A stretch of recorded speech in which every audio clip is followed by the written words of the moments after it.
My name is Tom Quirk, and I'm living at Ian Cannell Court, which is sheltered housing for ex-servicemen.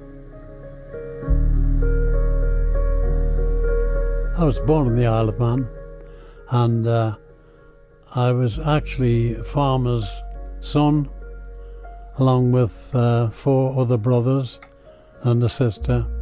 Mother left home when I was 10, never to return, and of course we ended up in the children's home for not going to school. And there was only one future for the children's home kids. Girls went into nursing, boys went into the services. And I was in the Navy in Scotland.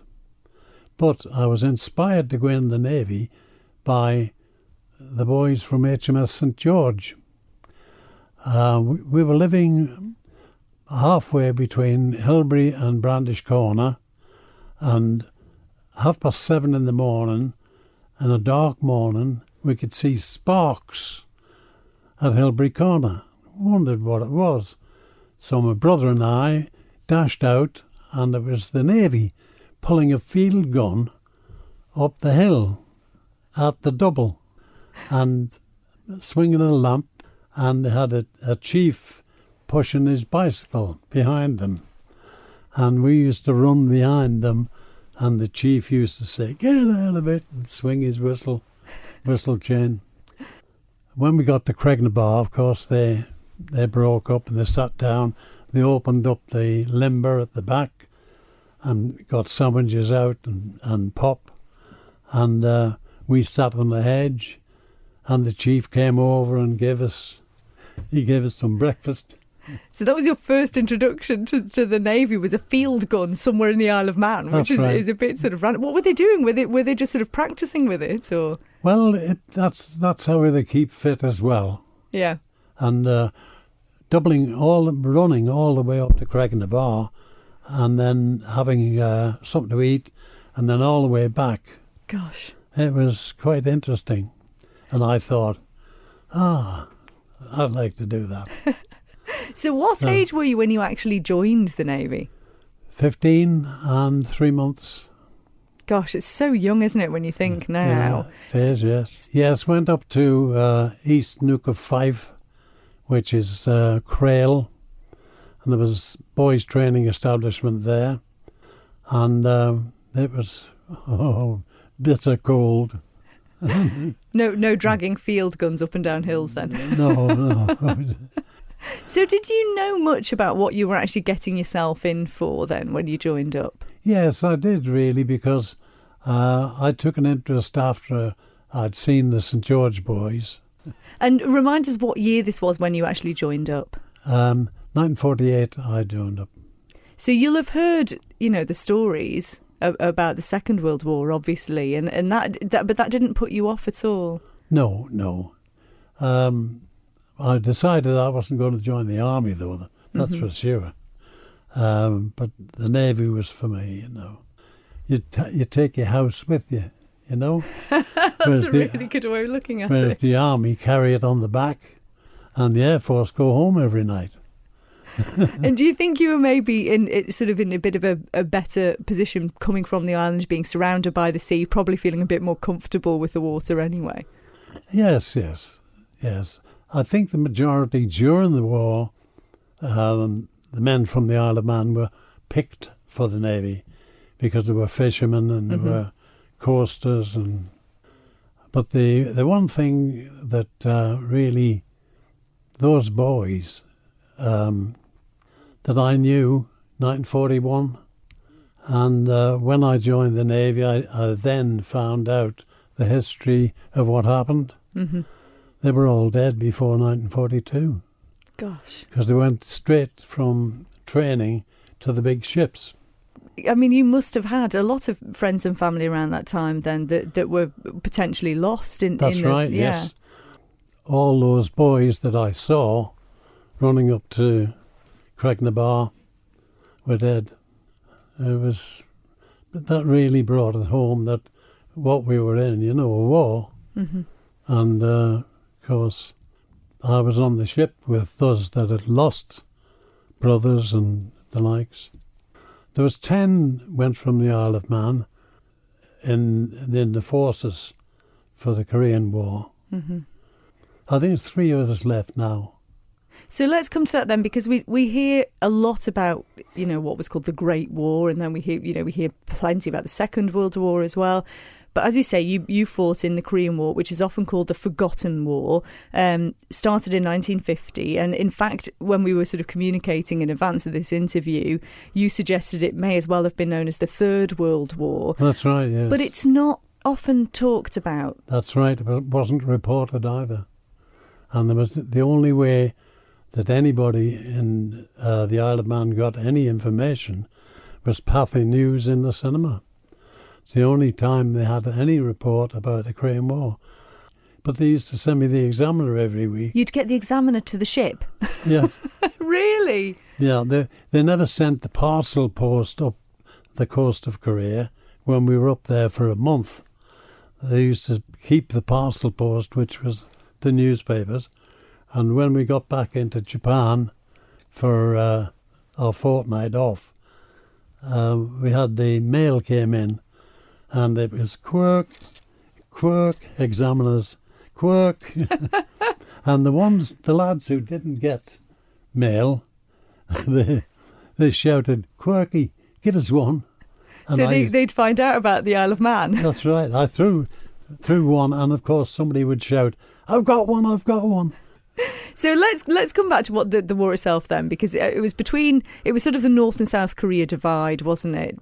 Korea was one nation prior to the Second World War. The Japanese had been in Korea since 1901. So they were all Japanese occupied from 1901. And the United Nations, the end of the 1945 war, the Koreans were split off from the Japanese and liberated by the Americans and the Commonwealth. That then formed North and South Korea.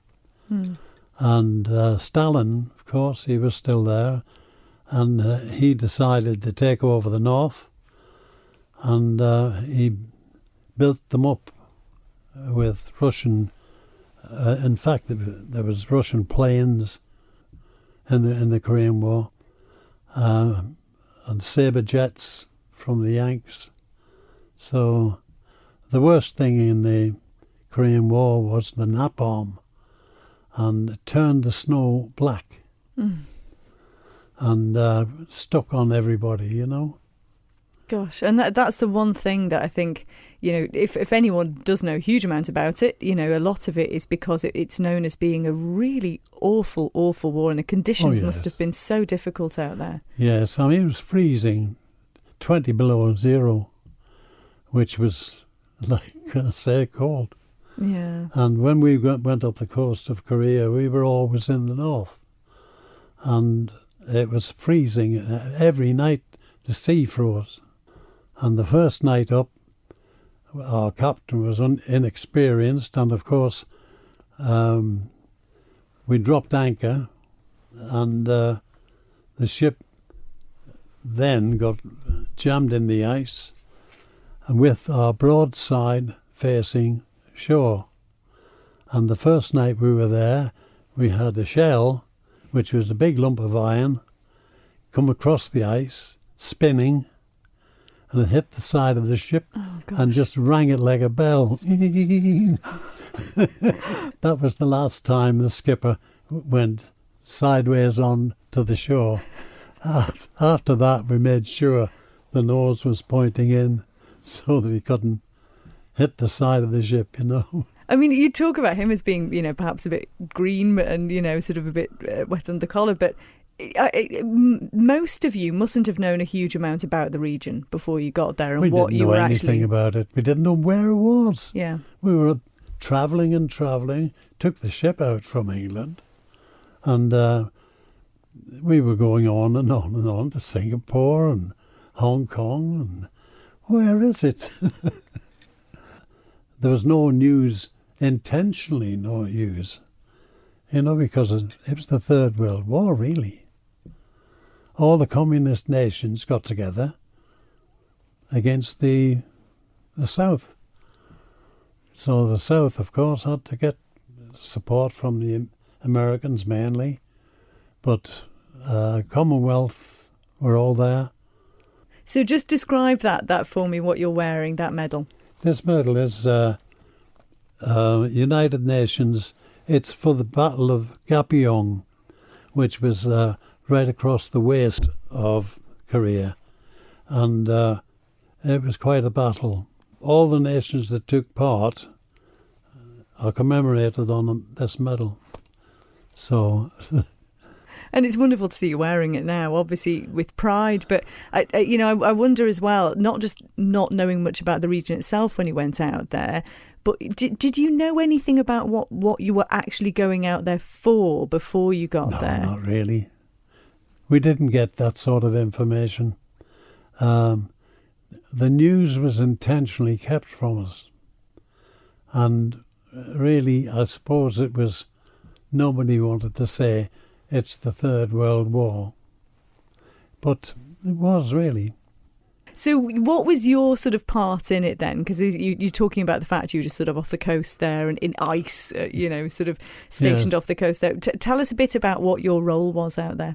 Well, we were support for anyone, and there was several pilots were shot down in the water, both the North Koreans and South. And we used to go rescue them.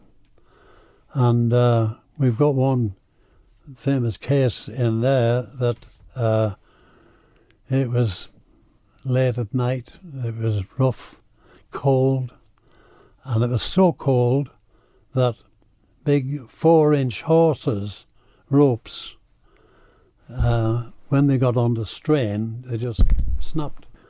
3 of our lads got frostbite because of that. When they had gloves on, they stuck to the gloves stuck to the hawser, and they had nothing on their hands, so they got frostbite. And we had to lasso them because they couldn't do anything with their fingers, and pull them inboard down to the sick bay. And there was an American landing craft came alongside, and they decided to go in to the aircraft that was in the water, 5 crew aboard, and they just smashed the wing off and got them into the landing craft, and the aircraft sank straight away. So they were just in time, basically. Yes, and we thought actually we lost that, but we learned later that they all survived. But the war itself, I mean, as I said, it's known as being a particularly harsh and quite gruesome war. And I think we've got some figures here that there was some 5 million soldiers and civilians lost their lives. As you said, America played a big part. 40,000 Americans died. The peninsula's still divided today, obviously, right, and there's an awful lot going on over there. And when you think about the situation over there now, when you think of what the men out there did, do you ever sort of think, gosh, was it worth it then? Yes, it was worth it. And I went out in 2013 on a free holiday given by the South Koreans to all who have fought for them. And when you saw little kids, coming to the veterans, us, we had a tag around our neck, Korean War veteran, and the children used to come up and worship us. So all the children graduating in the schools got £500 to start them off. That was from our fund. And of course now they're about 5th in the world, they rank about 5th in the world for wealth, South Korea, which is quite some achievement. They got everybody housed after the war in high-rise blocks with running water and all the rest of it. Because the whole country was devastated completely during the war. Now, in 2013 when I went over, they were building little bungalows round the bottom of the high-rise buildings and pulling the high-rise buildings down and making a nice little circle of bungalows. The shipping industry, Hyundai, is biggest in the world, registered in Douglas. Alex Downey went over and did that. Other firms, LG, and there's a thriving country. So, yes, it was worth it. Can you picture what it may have been like if the forces hadn't been out there to support the South? What do you think might have happened to the country? It would have been just another communist state. The communists had the idea at that time of the domino effect, just knocking small places down all the way around. It's an incredible thing that you're part of. It really was. And you brought in some wonderful photos in that book and everything, sort of your time out there. And there was a photo in particular you showed me of some children in an orphanage, because that's something you supported, wasn't it? Yes. Yeah, the Commonwealth ships, every time they came up to relieve another one, they went to the orphanage and fed them and anything for the kids, Did you leave them an examiner? Plenty of them. So did you actually make land very much while you were out there, or did you pretty much remain on the ship? No, I remained at sea for the month. The first time I set foot on South Korea was in 2013.